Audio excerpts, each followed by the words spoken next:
Boa noite, meus irmãos. Deus lhes abençoe com a graça do Senhor Jesus. É uma alegria, satisfação estar com os irmãos mais uma vez para dividir algo da palavra do Senhor. Irmãos,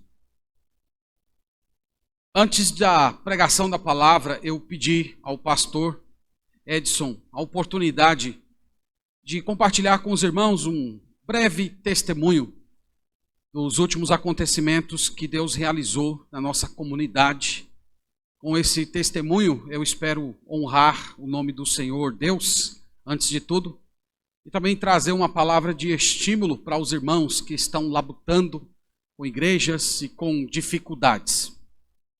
Eu sou pastor, irmãos, de uma igreja que quase fechou as suas portas.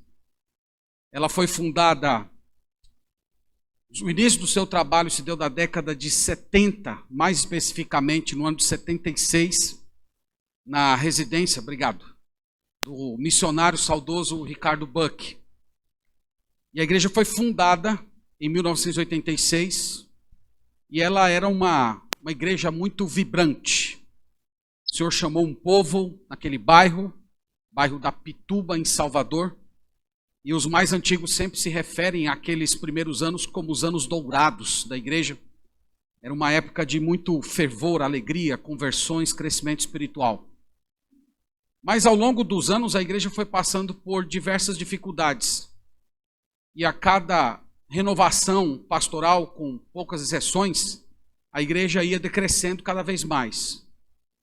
O seu ponto mais baixo chegou por volta do ano de 2010, quando, sendo pastoreada por um pastor da Convenção Batista, não me perguntem como é que uma igreja batista regular chama um pastor da convenção, até hoje eu não entendo isso, mas acontece, já aconteceu e tem acontecido no nosso campo, infelizmente. E essa igreja foi sendo descaracterizada, o pastor assumiu uma postura muito agressiva, especialmente com os membros mais antigos, e muitos foram embora. Chegou ao ponto de ter 12 pessoas na igreja. E nessa época, dos líderes da igreja, permaneceu apenas um irmão, que ainda hoje é diácono da nossa igreja, o irmão Paulo. E o irmão Paulo tomou a seguinte resolução, a de que ele não iria brigar com o pastor. O pastor às vezes brigava com os irmãos, expulsava os irmãos do púlpito. Mas o irmão Paulo tomou a decisão de que ele não ia brigar, mas também não iria sair da igreja. E esse movimento do irmão Paulo foi desestabilizando o pastor, porque ele esperava que com aquela perseguição, aquelas palavras duras, né, o irmão Paulo ali, como se fosse a última coluna de sustentação dos antigos, iria embora e ele poderia fazer com a igreja finalmente o que quisesse.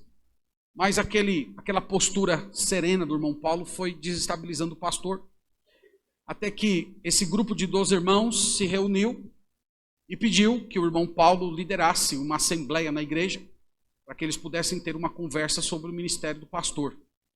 Então foi feita uma carta, solicitou-se a presença da associação estadual e quando o pastor percebeu esse movimento, ele então pediu o desligamento. A igreja ficou muito desanimada depois dessa tempestade. Os irmãos chegaram ao ponto de pedir ao irmão Paulo, que se tornou moderador da igreja, que ele fechasse a igreja.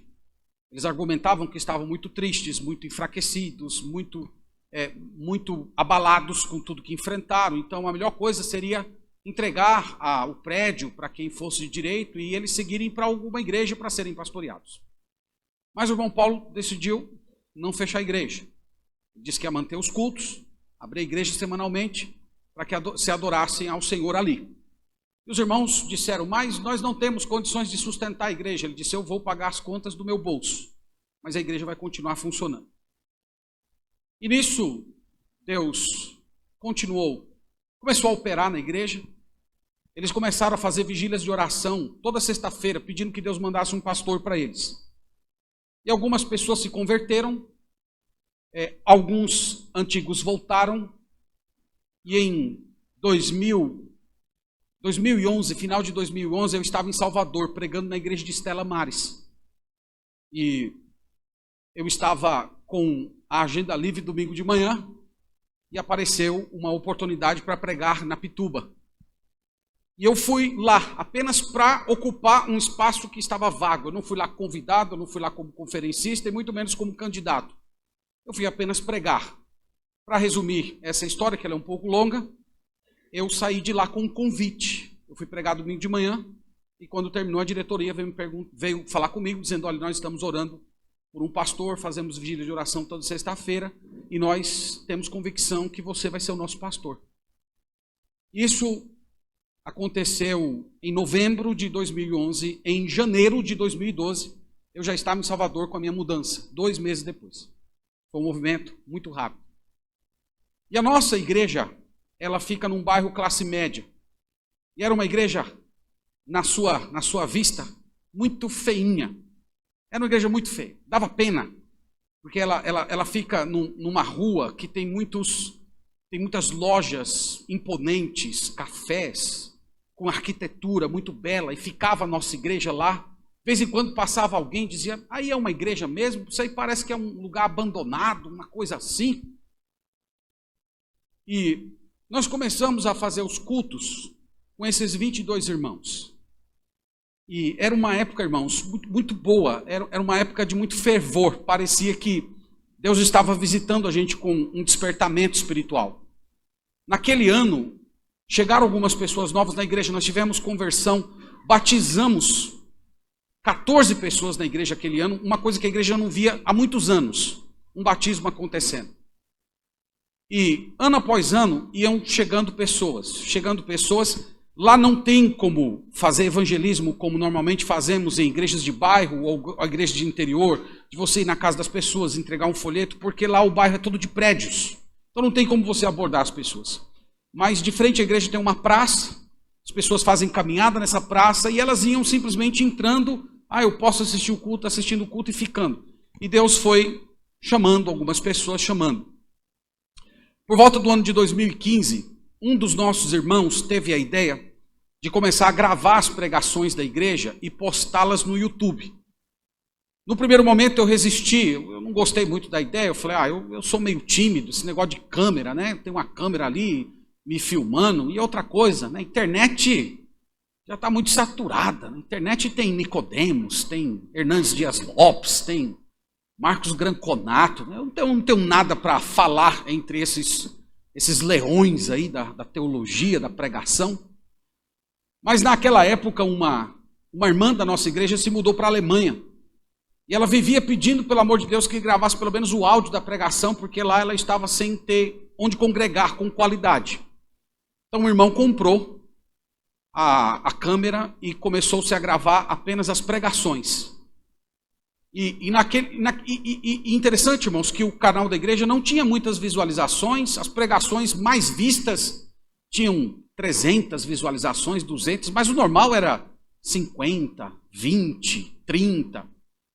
Mas parece que as pessoas que estavam assistindo eram as pessoas que Deus queria que ouvisse, porque algumas pessoas começaram a chegar na igreja fruto desse trabalho.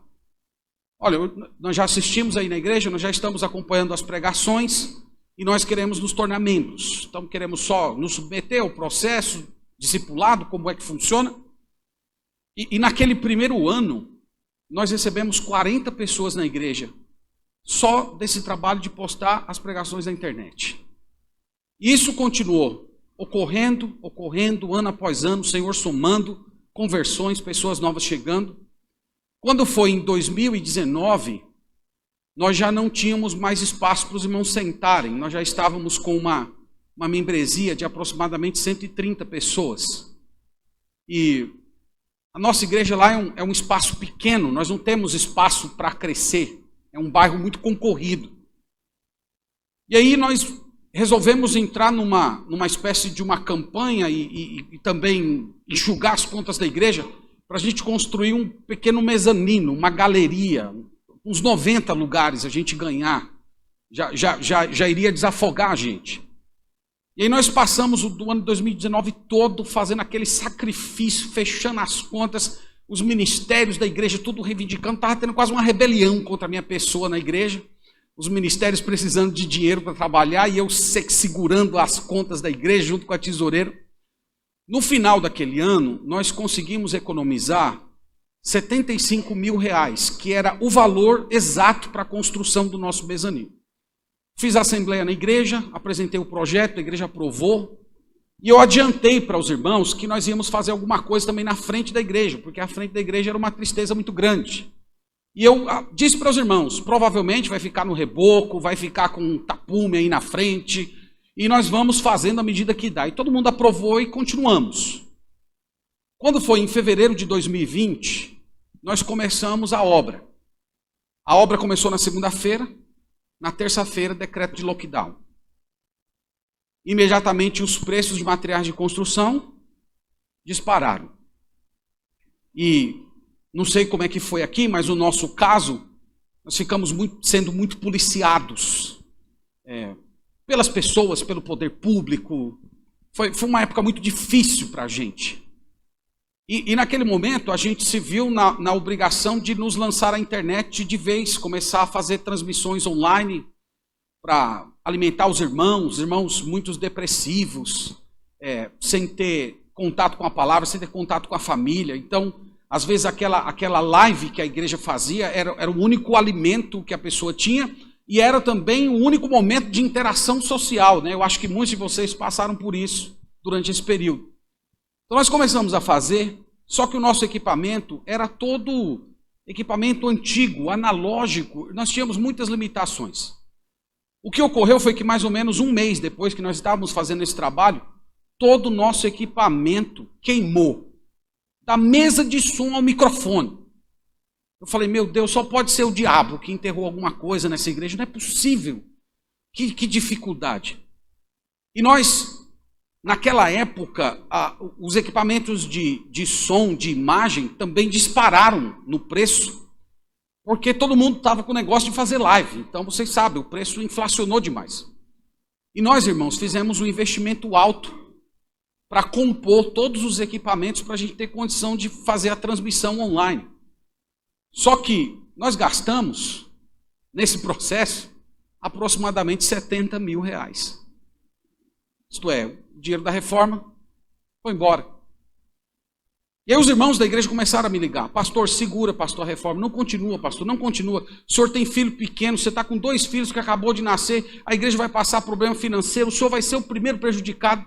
E ao mesmo tempo, tanta pressão, tantas vozes, eu não sei, os pastores acho que passaram por isso. Era uma época muito difícil, porque ninguém sabia direito o que estava acontecendo.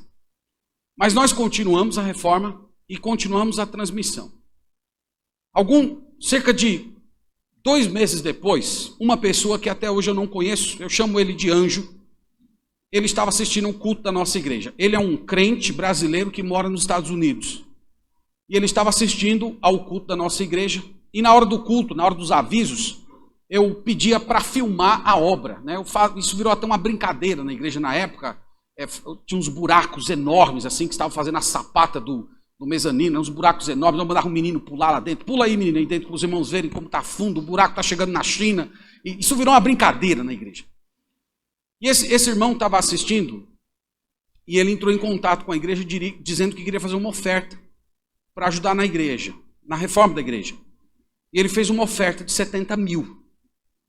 70 mil dólares.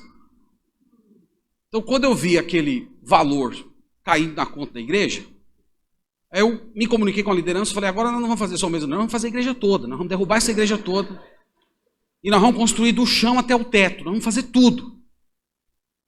E nós começamos a fazer isso, irmãos, nós começamos a derrubar tudo, nós arrancamos toda a parte hidráulica e começamos a refazer a parte hidráulica, todo o cabeamento da igreja sendo por tubos, né, tudo enterrado, aquela coisa toda.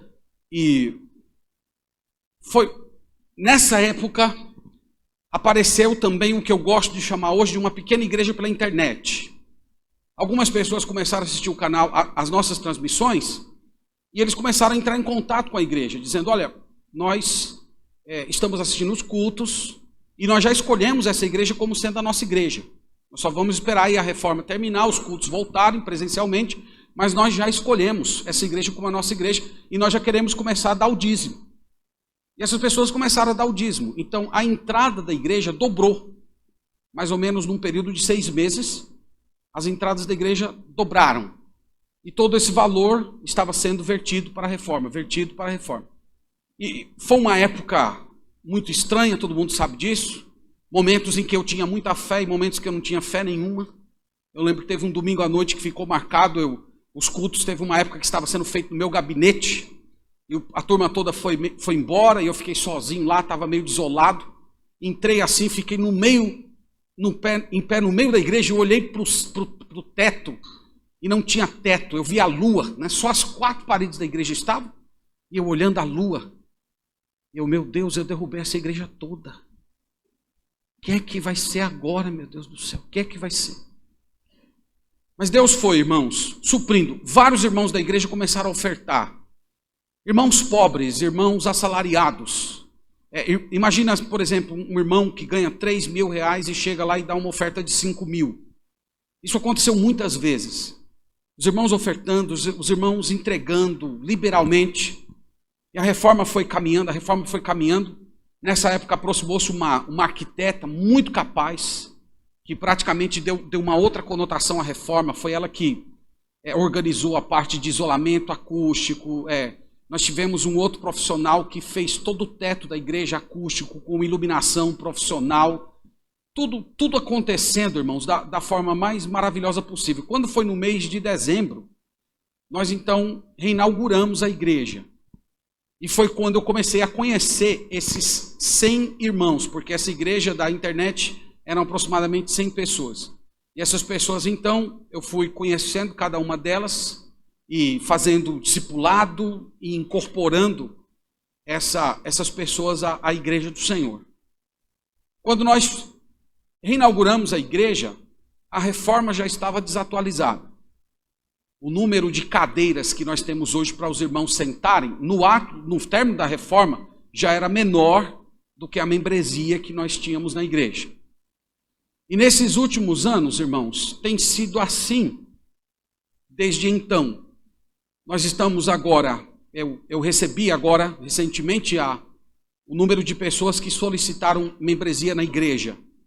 E nós temos 67 novos membros para receber, agora nesse final de ano. Né? A assembleia vai ser agora no mês de dezembro. 17 desses serão batizados e os outros serão recebidos por aclamação. Então nós estamos numa condição hoje que as pessoas já estão ficando em pé e nós já não estamos tendo conforto suficiente para as pessoas que estão chegando para congregar conosco. Então nós já estamos em uma outra fase da igreja, nós estamos agora pensando no que vamos fazer para comportar bem os irmãos e dar as mínimas condições de todos assistirem o culto. Além da reforma do prédio da igreja, foi feita a reforma também do prédio de salas de aula.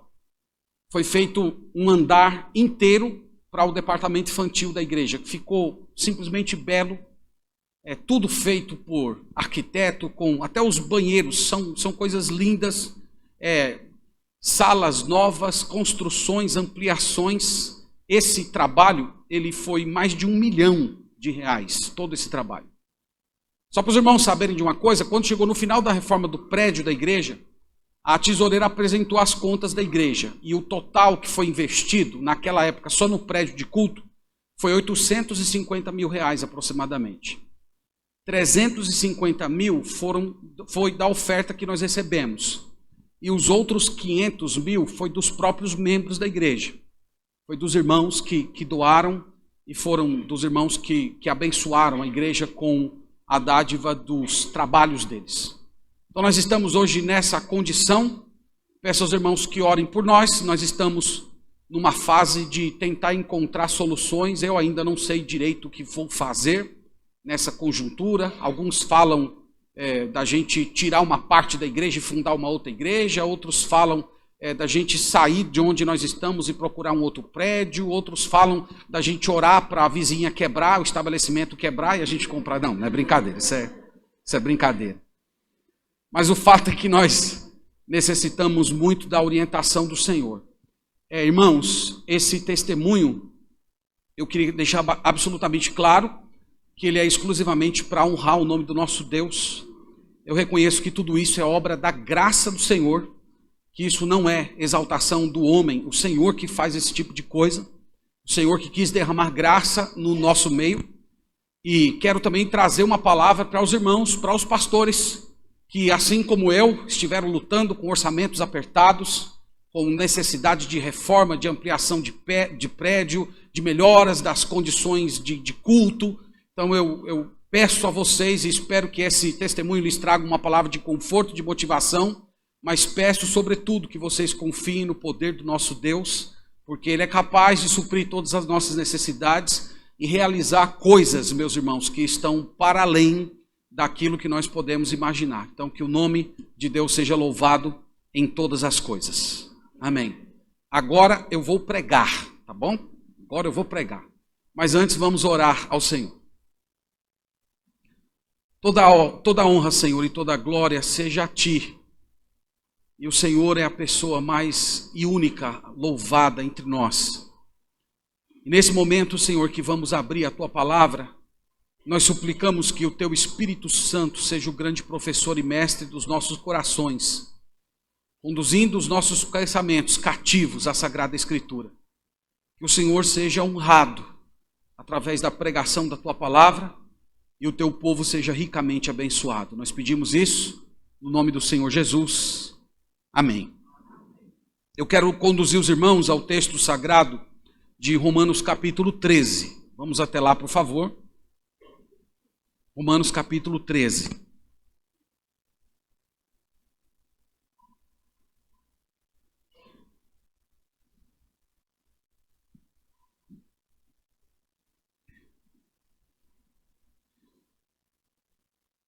Eu esqueci de mencionar uma coisa importante.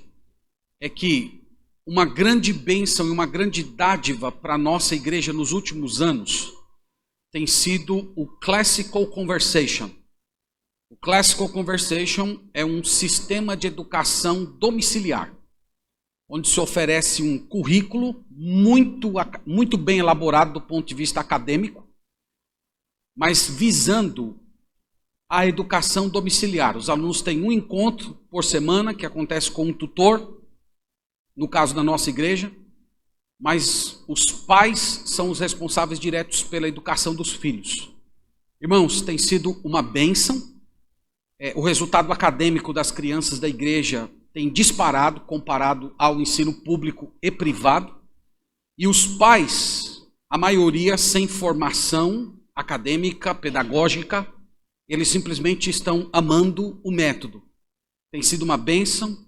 Os pais têm preservado seus filhos desse ambiente anticristão que infelizmente contagiou a educação do nosso país e tem sido assim simplesmente abençoador para a nossa igreja, unido famílias e despertado os pais sobre esse dever que nós temos de educar os nossos filhos. Eu sei que aqui em Rio Branco tem um Classical Conversation também funcionando, lá na igreja do pastor Figueiredo, na igreja da fé. Quem quiser participar, fala com o pastor lá. E eu tenho certeza que você começar esse projeto na sua família, você não vai querer abandoná-lo, porque é uma proposta que gera em torno da fé cristã, mostrando que Deus é o autor de todas as disciplinas, mas do ponto de vista acadêmico também é muito bem fortificado e elaborado. Então vai abençoar a sua casa. Texto sagrado, Romanos capítulo 13, verso 11, diz assim: E digo isto a vós outros que conheceis o tempo. Já é hora de vos despertardes do sono, porque a nossa salvação está agora mais perto do que quando no princípio cremos. Vai alta a noite e vem chegando o dia. Deixemos, pois, as obras das trevas e revistamo-nos das armas da luz. Andemos dignamente, como em pleno dia, não em orgias e bebedices, não em impudicícias e dissoluções, não em contendas e ciúmes, mas revestivos do Senhor Jesus Cristo, e nada disponhais para a carne no tocante às suas concupiscências. Amém. Irmãos, o povo de Deus vive em uma tensão entre dois mundos, o mundo caído e o mundo por vir. Alguns teólogos chamam essa tensão de já e ainda não. É como se esses dois mundos se chocassem e nós estivéssemos meio que na linha que divide esses dois mundos, de modo que nós sentimos as realidades do mundo presente, desse mundo caído, desse mundo de pecado, mas ao mesmo tempo já percebemos os primeiros sinais, os primeiros frutos do mundo vindouro. Todos nós, de alguma maneira, sentimos isso na vida cristã. Dentro de nós temos pecado e justificação. Nós temos amor e desprezo. Nós temos anseio por Deus, mas às vezes uma ardência pelo pecado.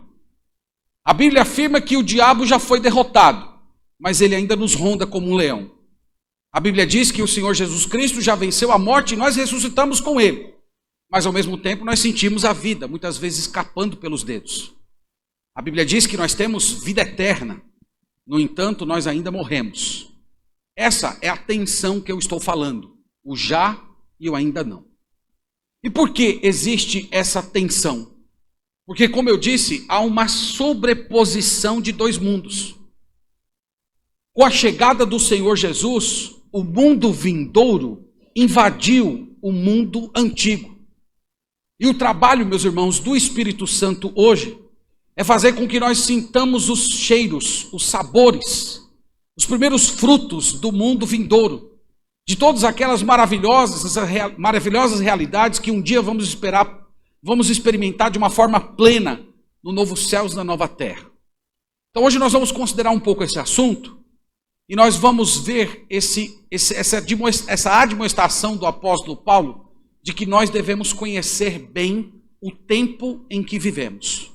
E nós vamos considerar que o tempo que nós vivemos é justamente esse momento único na história, em que estamos no mundo antigo, mas o mundo novo, o mundo futuro, já invadiu o mundo presente. E nós já estamos experimentando algumas realidades, as quais um dia sentiremos na sua plenitude.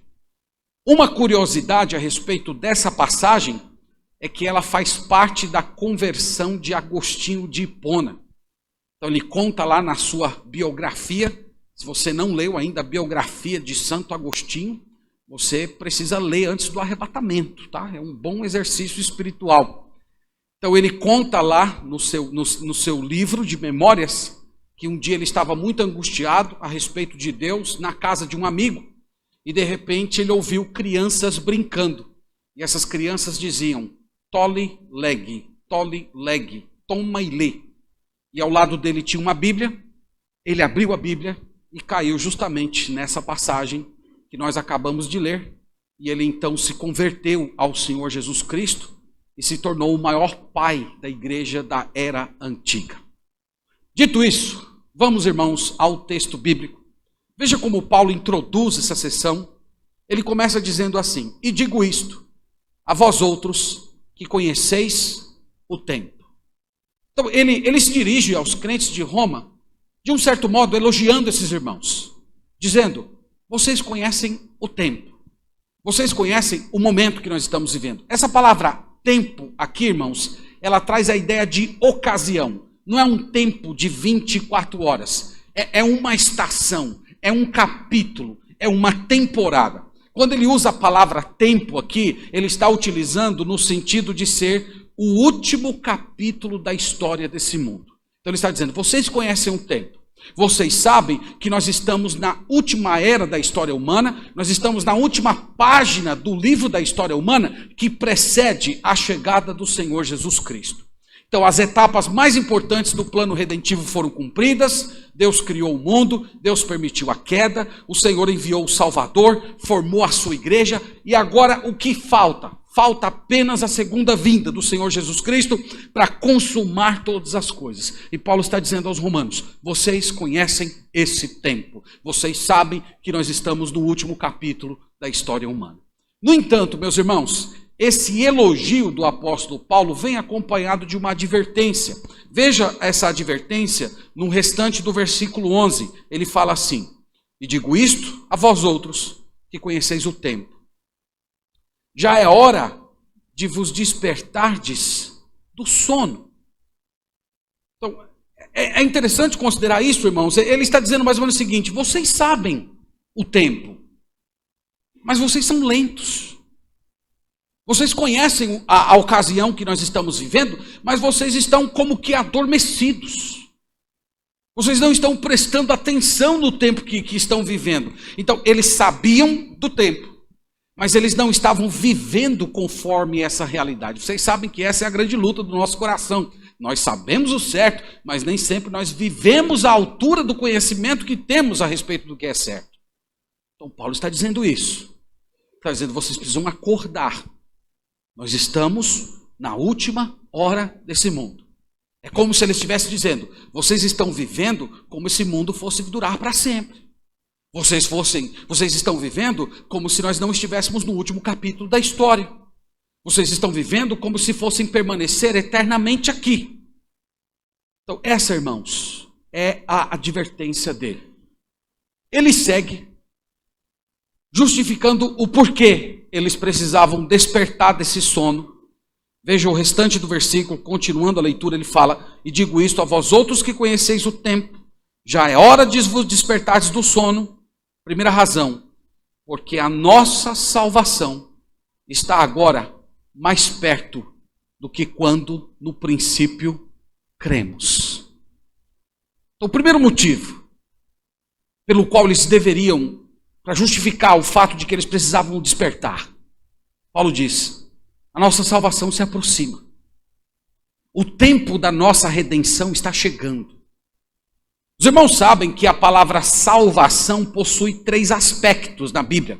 Alguns teólogos chamam os 3 tempos da salvação, é assim que a gente ensina os novos convertidos na igreja. O primeiro aspecto da salvação, o primeiro tempo da salvação, é a salvação da culpa do pecado.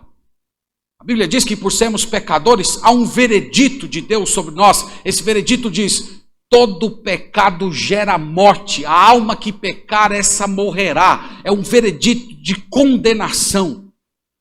E esse aspecto da condenação é superado através da justificação. No momento em que você crê que a morte de Jesus foi um pagamento pelos seus pecados, imediatamente Deus declara você inocente de todas as condenações que você deveria suportar. E esse ato acontece uma única vez na sua história e é uma declaração que ocorre no céu. Não é algo que você sente no coração, né? Uma vez uma irmã veio dizer para mim isso, pastor, eu não sinto que eu sou justificado. Eu digo, irmã, não é para você sentir.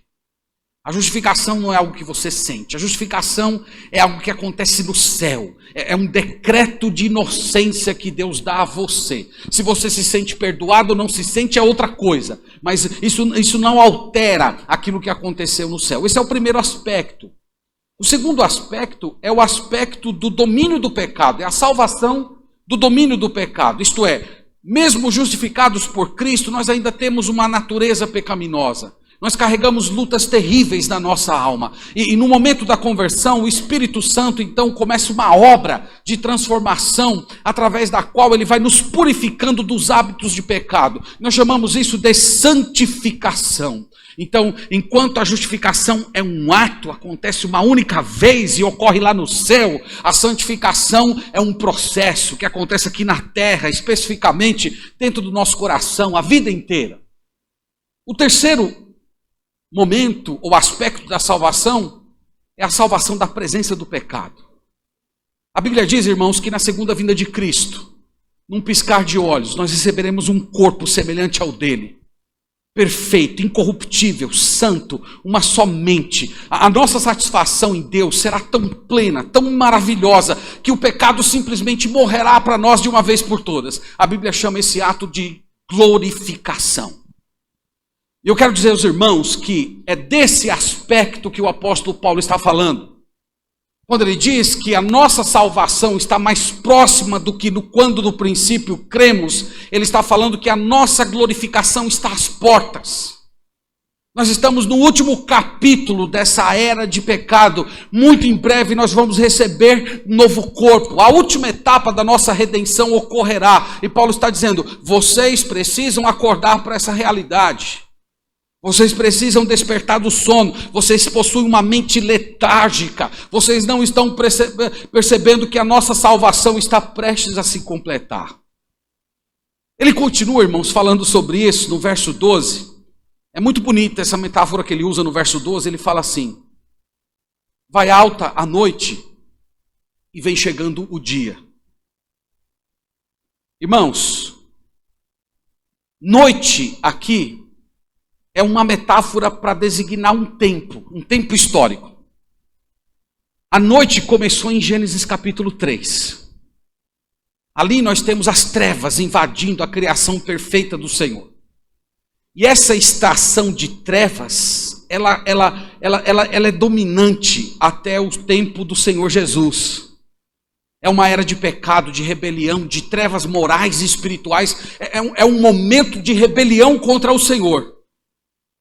No entanto, meus irmãos, nessa madrugada fria e escura de pecado, os primeiros sinais de luz começaram a aparecer. O Senhor Jesus nasceu.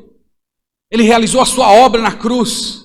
Enquanto ele esteve aqui entre nós, ele disse: eu sou a luz do mundo. E a chegada dele inaugura um novo momento, de modo que as trevas já começaram a se dissipar. A luz invadiu as trevas. Então, a imagem que Paulo está utilizando aqui é a imagem de um amanhecer. Eu não sei quantos de vocês já estiveram presenciando um amanhecer e prestaram atenção na sobreposição do dia na noite. Então você olha para uma certa região e você vê escuridão, mas do oposto você já vê os primeiros raios de luz aparecendo. Então Paulo está dizendo que nós estamos vivendo nesse momento. Nós estamos nessa madrugada. Nós olhamos para trás e nós vemos noite. Nós ainda vemos efeitos do pecado nesse mundo e no nosso coração.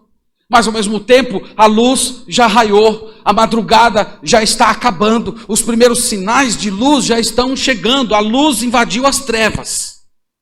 Então ele diz: vocês precisam acordar para isso. A partir do final do verso 12, ele traz algumas exortações, mostrando para a gente como nós devemos viver nesse último capítulo da história humana. Como é que deve ser a vida das pessoas que foram regeneradas e que estão vivendo hoje no alvorecer, que estão saindo da madrugada e vendo o sol da justiça raiando. Segunda frase do verso 12, ele exorta aqueles crentes dizendo assim: deixemos, pois, as obras das trevas e revistamo-nos das armas da luz.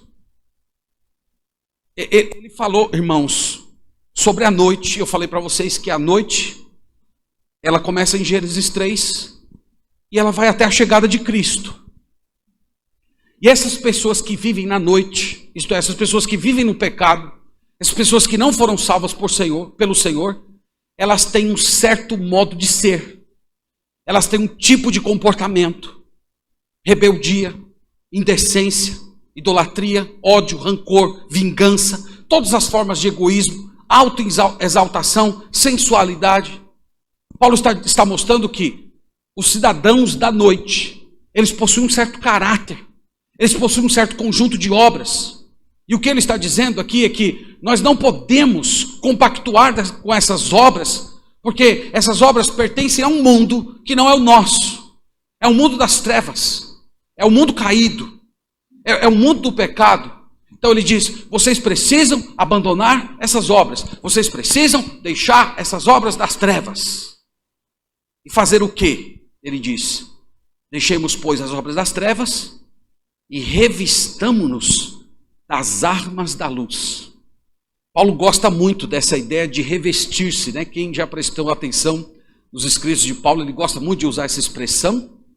Revestir-se é literalmente colocar a roupa. Tirar uma roupa, colocando outra. Então vocês vão tirar as roupas das trevas e vestir as roupas dos cidadãos da luz. Ele usa aqui também a linguagem de uma guerra. Ele fala: revistamo-nos das armas da luz. É muito interessante você pensar nisso. Ele estava dizendo: vocês estão dormindo, vocês estão letárgicos, vocês precisam parar de dormir. Não é hora de dormir, é hora de guerrear. É hora de você tomar as armas. É hora de você se revestir do Senhor Jesus Cristo. O que são aqui essas armas da luz? Ele não fala nessa passagem, mas tem uma outra passagem nos escritos dele em que ele explica que armas são essas. Veja lá 1 Tessalonicenses capítulo 5, versículo 8. Aqui vocês podem ter uma amostra do que são essas armas que o apóstolo Paulo está falando.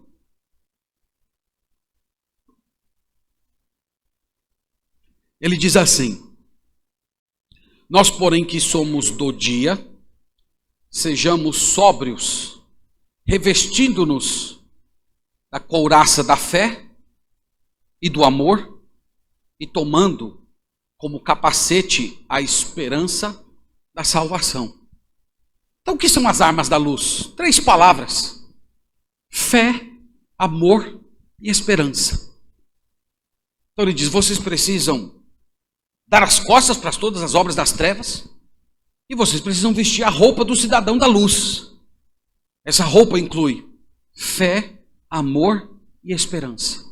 Fé no Senhor Jesus Cristo, fé nas suas promessas, amor por Deus, amor para os seus irmãos e a esperança, isto é, essa convicção de que Cristo vai voltar, de que Ele está às portas, de que Ele está chegando, e eu devo nutrir uma vida de tal modo a estar pronto para esse momento que o meu Salvador chegar.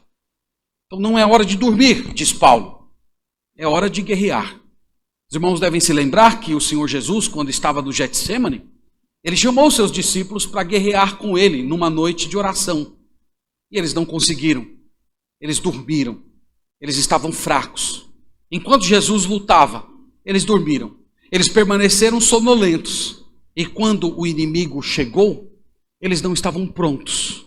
Eles foram derrotados. Então é como se Paulo estivesse nos chamando para não cometermos esse tipo de erro. Nós precisamos estar prontos, nós precisamos estar de um modo apropriado, postados de um modo correto nesse último capítulo da história humana. Como é que nós devemos viver nesse mundo? Versículo 13 ele diz, andemos dignamente.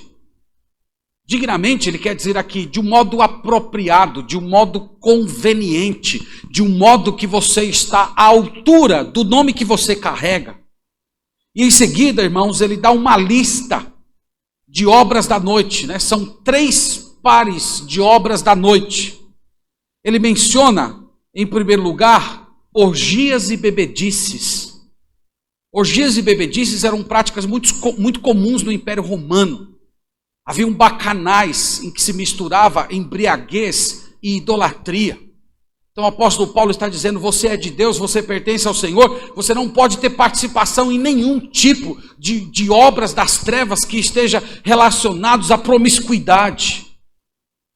Talvez se o apóstolo Paulo estivesse vivendo no nosso tempo, ele poderia acrescentar drogas, ele poderia acrescentar compulsão por remédios, pornografia, tudo aquilo, irmãos, que adormece os nossos sentidos, tudo aquilo que degrada a nossa alma e o nosso corpo, isso precisa ser afastado de nós, porque nós somos cidadãos da luz.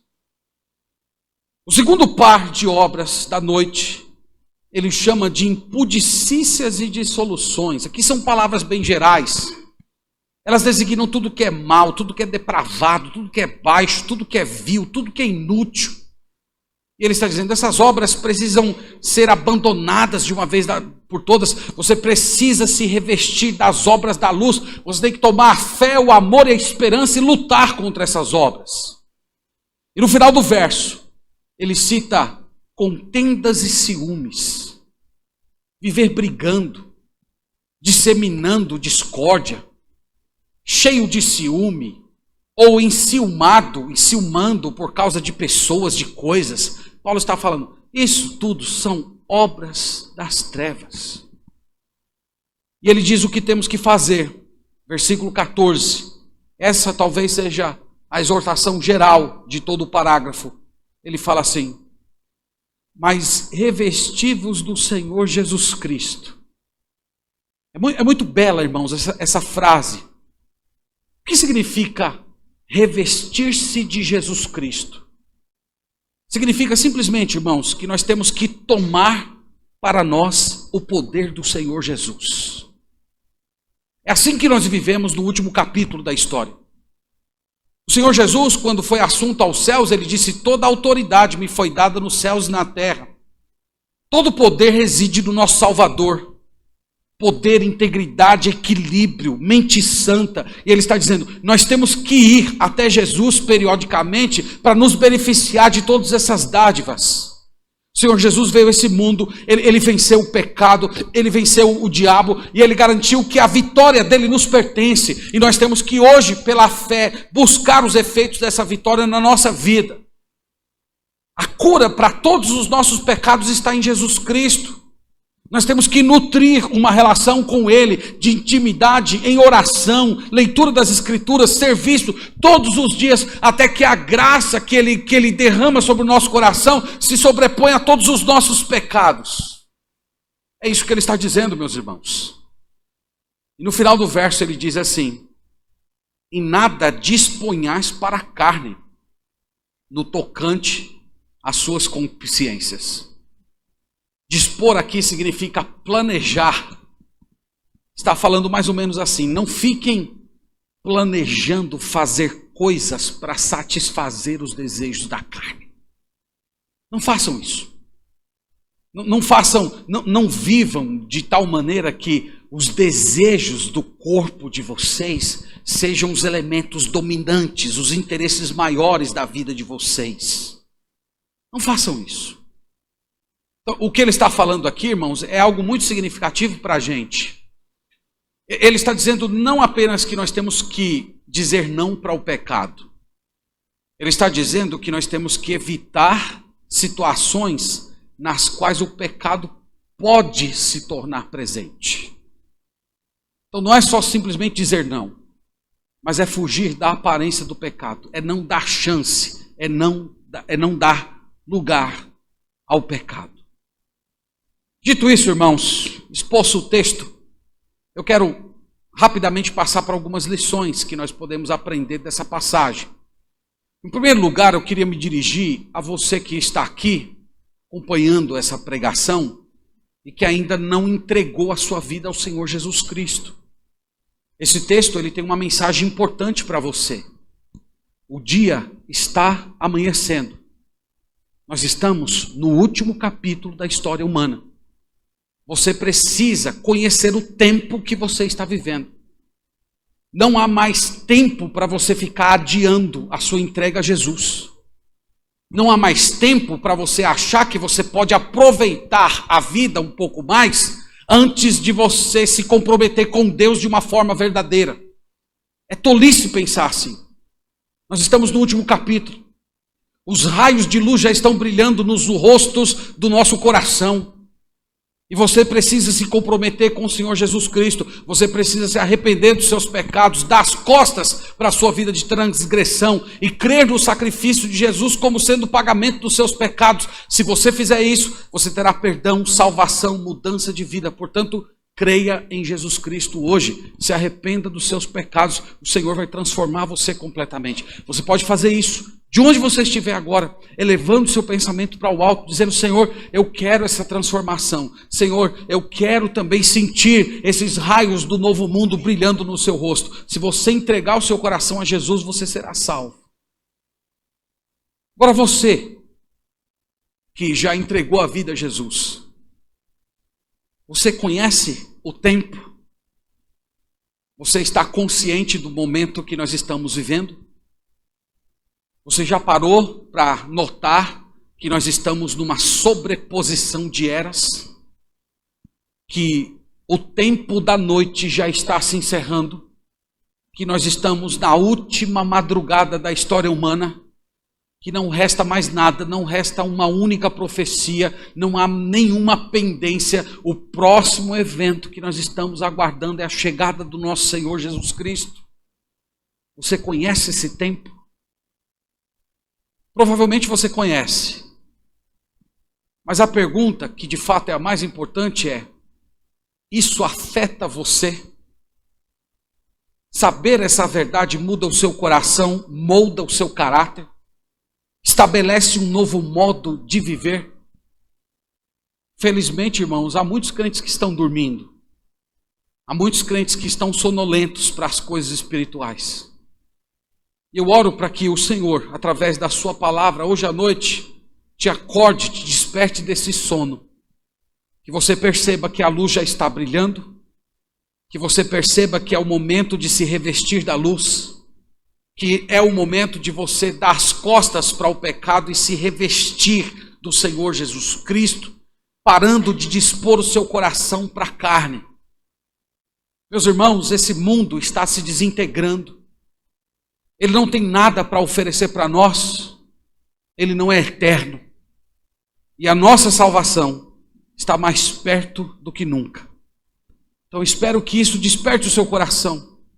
Para você que está vivendo na carne, para você que está vivendo no pecado, para você que se encaixou de alguma maneira nesse catálogo de pecados que Paulo nomeou como sendo pecados típicos de quem vive na noite, eu espero que Deus dê arrependimento para o seu coração hoje. E que você, se vendo nessa lista, você se humilhe diante do Senhor e diga: Senhor, eu não quero mais ter esse tipo de vida. Eu não quero mais viver a partir de pecado. Eu não quero mais ser conduzido por ciúme. Eu não quero ser mais conduzido por depravações. Eu não quero mais perder o meu tempo com coisas inúteis, com querelas, inimizades, invejas, ciúmes. Eu quero buscar o Senhor, eu quero me revestir do Senhor Jesus Cristo. Faça isso. Comece se arrependendo. Comece pedindo para o Senhor em oração fortalecer o seu coração essas virtudes: fé, amor e esperança. Comece a se distanciar de tudo aquilo que é inútil. Eu tenho visto isso, irmãos, que o que tem afastado o povo de Deus de uma comunhão mais profunda com o nosso Deus não são os pecados grosseiros, mas são as coisas inúteis, são as coisas periféricas. Por exemplo, a rede social, o tempo que você passa na rede social, a quantidade de vídeos inúteis que você assiste todo dia, que não são pecaminosos em si, mas também não produzem nenhum tipo de edificação, não trazem nenhuma construção, são vazios, são inúteis. São triviais. A trivialidade tem impedido o povo de Deus de buscar mais o Senhor. A trivialidade tem impedido que o povo de Deus ore mais, busque mais o Senhor, tenha mais consciência da presença de Deus. E eu espero que Deus, essa noite, toque o seu coração. Se você não acha que tem condições de fazer isso sozinho, peça ajuda. Peça ajuda. Procure alguém da igreja, pastor da igreja, ou algum crente maduro, uma pessoa firme na fé na igreja. Converse com essa pessoa dizendo: olha, eu não estou conseguindo orar, eu não estou conseguindo ler a Bíblia, eu estou me sentindo fraco, eu estou me sentindo distante de Deus. Ore comigo. Quem sabe você encontrar alguém para você orar durante a semana, uma pessoa da igreja. Olha, eu vou ligar para você tal hora, nós vamos fazer uma oração juntos, eu estou precisando de fortalecimento espiritual. Irmãos, pessoas que vivem na última hora da história, elas carregam esse senso de urgência no coração. Não tem como ficar adiando mais. Não tem como ficar deixando para amanhã. A hora de nos comprometer com o Senhor Jesus Cristo é agora. O tempo é hoje. Então que Deus nos abençoe, irmãos. Que a palavra de Deus habite ricamente o nosso coração. E que todos nós acordemos, despertemos para o tempo que estamos vivendo.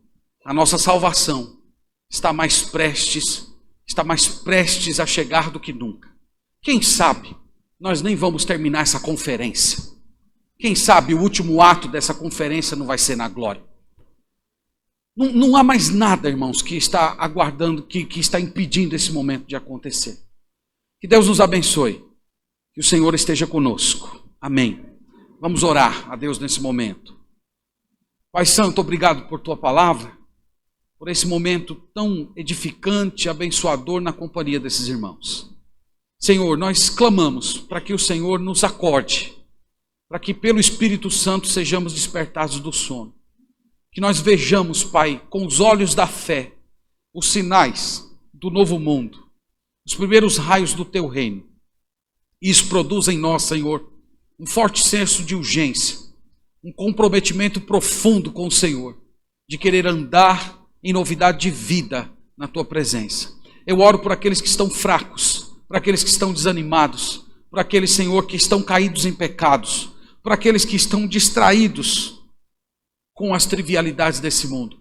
Senhor, desperta o teu povo.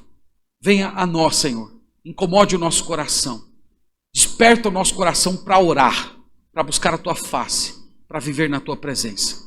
Derrama do teu espírito em nós. Abençoa essa igreja, Senhor. Desperta esse povo. Conduz esse povo à devoção pura, verdadeira, profunda com o Senhor Jesus Cristo. E que através do ministério desta igreja, Pai, muitas outras pessoas sejam despertadas e tantos outros sejam salvos. Nós pedimos tudo isso para a tua glória. No nome do Senhor Jesus Cristo. Amém.